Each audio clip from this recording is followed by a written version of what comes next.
Welcome to my channel the proper guidance. আমি Pamela ma'am আজকে তোমাদের কাছে নিয়ে এসেছি ইংলিশ গ্রামারের একটা ভীষণ important chapter, that is clause chapter. ক্লজের যে ফার্স্ট ইন্ট্রোডাক্টরি ক্লাস সেটা আমার করানো হয়ে গেছে। যারা আজকে প্রথম দেখছো তারা আগে ওটা দেখে নিও, তারপরে এটা দেখো। আচ্ছা, আজকে আমরা কি করব? আমরা দেখেছিলাম যে ক্লজের তিনটে ক্লাসিফিকেশন দেখেছিলাম। সেই ক্লজের যে ক্লাসিফিকেশনগুলো ছিল, সেই ক্লজের ক্লাসিফিকেশন কার? সাবঅর্ডিনেট ক্লজের। তো সাবঅর্ডিনেট ক্লজের যে ক্লাসিফিকেশন ছিল তার মধ্যে একটা হচ্ছে noun clause or nominal clause. এই নমিনাল ক্লজটাই আজকে আমাদের ডিসকাশনের বিষয়বস্তু। ওকে, তো দেখো, প্রথম কথা জানতে হবে what is noun clause or nominal clause. A noun clause is used in a sentence in the same way as a noun may be used. দেখো, ডেফিনেশনে বলছে যে নাউন ক্লজ যেটা, সেটা একটা সেন্টেন্সে কিরমভাবে বসে। একটা সেন্টেন্সে নাউন বিশেষ্য পদটা যেভাবে বসে, যে যে জায়গায় ব্যবহার হয়, ঠিক একই রকমভাবে একটা নাউনের জায়গায় আমরা একটা ক্লজ ইউজ করব। মিনিংটা সেই নাউনেরই থাকবে, কিন্তু ওটা একটা ক্লজ হবে। মানে কি? A group of words obviously with a finite verb. Clear? তো এই যে সিস্টেম, সেটা আমরা দেখব যে কিভাবে নাউন বসে, নাউনের কোন কোন ক্ষেত্রে বসে। নাউন একটা সেন্টেন্সে কতভাবে ব্যবহার হতে পারে বলো তো? একটা হচ্ছে সাবজেক্ট হিসেবে নাউন বসে, তাই তো, যে Ram is a good boy. Object হিসেবে বসে, হি ডান দ্য ওয়ার্ক, ওয়ার্কটা তখন object. Object to a preposition, the pen is on the table. তো অবজেক্ট টু প্রিপোজিশন, টেবিলটা হচ্ছে অন দ্য টেবল, এরকম বোঝাচ্ছে দ্য টেবল, তখন ওটা হয়ে গেল অবজেক্ট টু প্রিপোজিশন। প্রিপোজিশনের কর্ম হিসেবে বসে। কিছু কমপ্লিমেন্ট বোঝাতেও নাউন আমরা ব্যবহার করে থাকি, তাই তো, নাউন ওখানে ব্যবহার হয়। আর একটা হয় অ্যাপজিটিভ। অ্যাপজিটিভ মানে হচ্ছে যে কোনো নাউনের বা ইটের, ইট যদি ইট দিয়ে, ইন্ট্রোডাক্টরি ইট দিয়ে কোনো কিছু শুরু করা থাকে, সেরকম একটা পোর্শন নিয়েও আমরা সেটাকে ক্লজ হিসেবে ট্রিট করতে পারি। তো মেইনলি যেটা সবাই দেখতে পায় সেন্টেন্সের মধ্যে, ইন জেনারেল আমরা নাউনটাকে সাবজেক্ট হিসাবে দেখি, অবজেক্ট হিসাবে দেখি, আর অবজেক্টিভ প্রিপোজিশন হিসেবে সবসময় দেখি, তাই তো।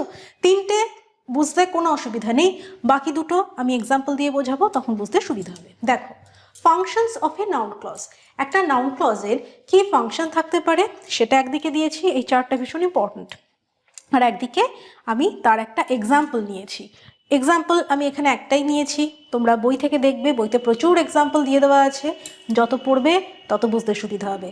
এই যে টপিকটা আমি পড়াই, রোজই বলি, কোনো পার্টিকুলার বইয়ের নাম আমি বলি না, যে কোনো স্ট্যান্ডার্ড ইংলিশ গ্রামার বুক নেবে, নিয়ে যেটা আমি যেদিন ডিসকাস করি সেই চ্যাপ্টারটা তুমি ওখান থেকে দেখে নাও। ওখানে এক্সাম্পল আছে, এক্সারসাইজ আছে, সেখান থেকে দেখতে থাকো, তাহলে পড়ার লেভেলটা অনেক ভালো হবে। ওকে, চল let's start. Functions of a noun clause. Functions of a noun clause number 1-এ দেখো রয়েছে সাবজেক্ট, মানে কি কর্তা।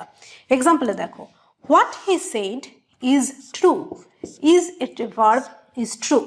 তার মানে এই যে পার্টটা, হোয়াট হি সেড, পার্টিকুলার এই পার্টটা, এটা তো কোনো ইন্ডিপেন্ডেন্ট ক্লজ নয়। এটা কি ইন্ডিপেন্ডেন্ট কোনো সেন্টেন্স? হচ্ছে না। হোয়াট হি সেড, এটা কি? এটা একটা বাক্যাংশ। কার উপর নির্ভর করছে পুরো জিনিসটা? দেখো, কারোর না কারোর উপর নির্ভর করছে। এটার পরে আমি যখন বলছি ইজ ট্রু, তখন এটা কমপ্লিট সেন্স তৈরি করছে সেন্টেন্সটা। তার মানে এটা হলো কি? এটা হলো, প্রথম কথা হচ্ছে, এটা হলো আমার একটা সাবঅর্ডিনেট ক্লজ। এবার এই সাবঅর্ডিনেট ক্লজটা কীরকম ক্লজ? দেখো, এই যে সেন্টেন্সটা রয়েছে ইজ ট্রু, তার আগে এটা বসেছে, তার মানে কি? এটা নাউনের মতন কাজ করছে, নাউনের মতন কাজ করছে, তাই এটা নমিনাল ক্লজ। আর কিরকম নমিনাল ক্লজ? সাবজেক্ট হিসেবে কাজ করছে। এক তো নমিনাল ক্লজের ভাগই আমরা পড়ছি, আর এটা কি? এটা কর্তা, কর্তা হিসেবে কাজ করছে। এখানে দেখো, কর্তা হিসেবে সেন্টেন্সে কাজ করছে নাউন ক্লজটা, সেই জন্য এটাকে বলেছে কি? সাবজেক্ট হিসেবে নাউন ক্লজের ব্যবহার। ওকে, নেক্সট দেখো, অবজেক্ট। কর্ম হিসেবেও এই ক্লজ বসে। কিরকম? I know that he is honest. I know, আমি জানি। কর্ম কাকে বলে? কর্তা যেটা করে সেটা কর্ম। আমি জানি, কর্তাকে কি বা কাকে, এগুলো দিয়ে প্রশ্ন করলে আমরা যেটা পাই সেটা অবজেক্ট, সেটা তোমরা জানো। তাহলে আই নো, আমি জানি। কি জানি? দ্যাট হি ইজ অনেস্ট, যে তিনি সৎ। তাহলে এই যে I know that he is honest, এই পুরো পার্টিকুলার এই পার্টটা হয়ে গেল কি? অবজেক্ট। কিন্তু অবজেক্ট এখানে কি একটা ওয়ার্ড আছে? একটা ওয়ার্ড নেই। কি আছে? Some this is a group of words with a finite verb. তার মানে কি, এটা অবভিয়াসলি একটা ক্লজ তো হচ্ছেই, সাবঅর্ডিনেট ক্লজ হচ্ছে, বসছে কোথায়, বসছে হচ্ছে অবজেক্টের জায়গায় as a noun. As a noun form যখন বসছে, এটাকে আমরা তখন কি বলবো, I know that he is honest, এটা হচ্ছে অবজেক্ট, এটা অবজেক্ট হিসেবে বসলো। অবজেক্টিভ প্রিপোজিশন, প্রিপোজিশনের কর্ম। It depends on how he behaves. It depends on, দেখো এটা তো প্রিপোজিশন, অনটা হচ্ছে প্রিপোজিশন, প্রিপোজিশনের পরে আমরা কি জেনারেলি নাউন লিখে থাকি, তো নমিনাল ক্লজ তো বটেই। কীরমভাবে ইউজ হলো অবজেক্ট টু এ প্রিপোজিশন, প্রিপোজিশনের কর্ম হিসেবে এখানে ব্যবহার হচ্ছে নমিনাল ক্লজ। আর কোথায়, কমপ্লিমেন্ট। কমপ্লিমেন্ট মানে হচ্ছে অকর্মক ক্রিয়ার কর্ম। অকর্মক ক্রিয়ার কর্ম কীরকমভাবে হয় দেখো, this is what we expected. এই পার্টটা দেখো, হোয়াট উই এক্সপেক্টেড, দিস ইজটা কি, একটা অসমাপিকা ক্রিয়া, তাই তো, অকর্মক ক্রিয়া, সরি অকর্মক ক্রিয়া মানে কি, এর এখনো কর্ম কিছু নেই, তো দিস ইজ, এই অকর্মক ক্রিয়ার যে কর্ম সেটাকে আমরা কমপ্লিমেন্ট বলে থাকি। This is what we expected, এই ধরনের সেন্টেন্স যখন থাকবে সেটাকে অ্যাজ কমপ্লিমেন্ট এখানে অ্যাপোজিটিভ। অ্যাপোজিটিভ মানে কোনো নাউনের বা ইটের অ্যাপোজিশন হিসেবে বসে। অ্যাপোজিশন মানে কি, অ্যাপোজিশন, হোয়াট ইজ অ্যাপোজিটিভ, কোনো নাউনের বা ইটের অ্যাপোজিশন হিসেবে বসা মানে হচ্ছে এই জায়গায় ইট দিয়ে একটা সেন্টেন্স শুরু হয়েছে, ইটের বদলে আমি ওটাকে ব্যবহার করতে পারতাম। It is true that he has come, it is true, কোনটা সত্যি, দ্যাট হি হ্যাজ কাম, এই যে পার্টটা রয়েছে এই পার্টটার মিনিংটা কি করে বোঝা যাচ্ছে, ইট ইজ ট্রু, কোনটা সত্যি, এই ইটটা এটাকে ইন্ডিকেট করছে, তার মানে এটাকে বলা হয় অ্যাপোজিটিভ, কোনো নাউনের বা ইটের অ্যাপোজিশন হিসেবে আমরা ব্যবহার করে থাকি। তো এটা একটা খুব সিম্পল চার্টের মাধ্যমে কয়েকটা এক্সাম্পল নিয়ে আমি বলে দিলাম, এটা তোমরা লিখে নাও। এরপরে আমি আর কয়েকটা জিনিস এখানে দিয়ে দেবো, যে লিঙ্কার কী কী থাকে, এগুলোকে লিঙ্কার হিসেবে ট্রিট করে, হোয়াট হাউ ডিফারেন্ট জিনিস, লিঙ্কারের একটা চার্ট আমি এরপরে দিয়ে দিচ্ছি, সেটা তোমরা লিখে নিও। লুক অ্যাট দ্য বোর্ড, দেখো noun clause or nominal clause, কিছু লিঙ্কিং ওয়ার্ড আমরা ইউজ করি, তাই তো।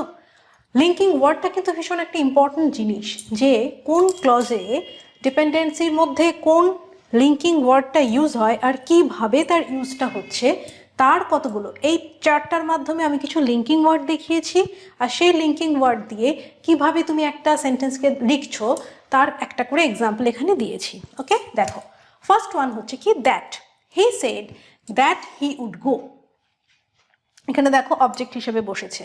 হু, I know who he is, এটাও অবজেক্ট টু এ ভার্ব। আর কি, whose, do you know whose book it is, এখানে হুজের ব্যবহার। এত পর্যন্ত দেখো একটা কিন্তু এটা ইন্ডিপেন্ডেন্ট ক্লজ, আর এখান থেকে শুরু হচ্ছে কি সাবঅর্ডিনেট ক্লজ, এখানে নমিনাল ক্লজ। তারপরে কি, whom, I can guess whom you want to see. তারপরে দেখো what, nobody knows what caused the accident, what caused the accident, এটা হচ্ছে নমিনাল ক্লজ। লিঙ্কার কে, লিঙ্কার হচ্ছে এখানে what. Which, can you tell which one is Ram's book. Okay, next হচ্ছে কি, where, I do not know where he was born, where he was born, এটুকু হচ্ছে আমার নাউন ক্লজ। তারপর হোয়েন, হোয়েন দিয়ে I know when he will come, when he will come, এইটা হচ্ছে আমার nominal clause. Next how, I can tell you how he stole your purse, তো how থেকে এটা হচ্ছে কি নমিনাল ক্লজ। দেখো প্রত্যেকটা নমিনাল ক্লজ শুরু হচ্ছে কিন্তু এই লিঙ্কারগুলো দিয়ে, এই লিঙ্কারগুলো দিয়েই কিন্তু নমিনাল ক্লজ স্টার্ট হয়, যার জন্য লিঙ্কারটা জানা খুব জরুরি হয়ে পড়ে। তারপরে কি আছে, হাউ হলো, তারপর হচ্ছে why, could you explain why he did this, why he did this, this is the nominal clause in this sentence. Next whatever, I can earn whatever I can, whatever I can, এই পার্টটা হলো কি আমার nominal clause, এখানে linker কে, এখানে linker হচ্ছে whatever. Next if or whether, she asked me if or whether I would stay or not, এই ইফ অর ওয়েদার থেকে যেটুকু পার্ট সেটা হচ্ছে আমার নমিনাল ক্লজ, তাহলে linker K, if or weather.